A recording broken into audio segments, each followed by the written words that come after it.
నల్లాడు ఎర్రాడు కథ. ఒకప్పుడు రంగులతో నిండిన ఒక చిన్న గ్రామం ఉండేది. ఆ గ్రామంలో పిల్లలంతా కలిసి ఆడుకుంటూ నవ్వుతూ చాలా సంతోషంగా ఉండేవారు.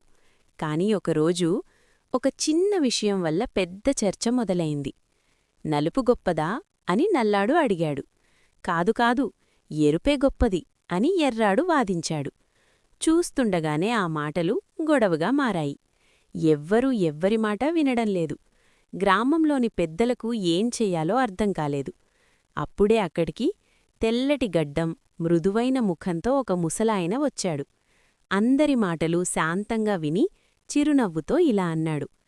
ఈ విషయం మనం తేల్చలేము. దీనికి చాలా జ్ఞానం కావాలి. నల్లాడు ఎర్రాడు ఇద్దరూ త్రిమూర్తుల దగ్గరకు వెళ్ళాలి. ఆ మాట విన్న వెంటనే అందరూ శాంతించారు. మరుసటి రోజు ఉదయమే నల్లాడు ఎర్రాడు ప్రయాణానికి సిద్ధమయ్యారు. వాళ్లు అడవులు దాటి నదులు దాటి చాలా దూరం ప్రయాణించి చివరికి విష్ణులోకానికి చేరుకున్నారు. అక్కడ బ్రహ్మ, విష్ణు, మహేశ్వర్లు ముగ్గురూ ఒకచోట కూర్చొని సంతోషంగా మాట్లాడుకుంటున్నారు. నల్లాడు ఎర్రాడు భక్తితో ముందుకు వెళ్లి నమస్కారం చేశారు. ఏం పనిమీద వచ్చారు పిల్లలారా అని త్రిమూర్తులు అడిగారు. అప్పుడు ఎర్రాడు ధైర్యంగా చెప్పాడు. స్వామీ, నలుపు గొప్పదా ఎరుపు గొప్పదా దాన్ని తెలుసుకోవాలని వచ్చాం. అది విని త్రిమూర్తులు ముచ్చటగా నవ్వారు. విష్ణుమూర్తి మెల్లగా ఇలా అన్నారు. పిల్లలారా, ఈ ప్రపంచం అందంగా ఉండటానికి కారణం ఒక్క రంగం కాదు.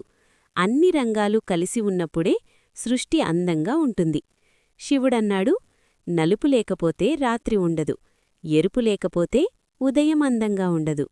బ్రహ్మమూర్తి చివరగా ఇలా అన్నారు. ఒకటి గొప్పది, ఇంకొకటి చిన్నది అనుకోవడం తప్పు. ఐకమత్యమే నిజమైన గొప్పతనం.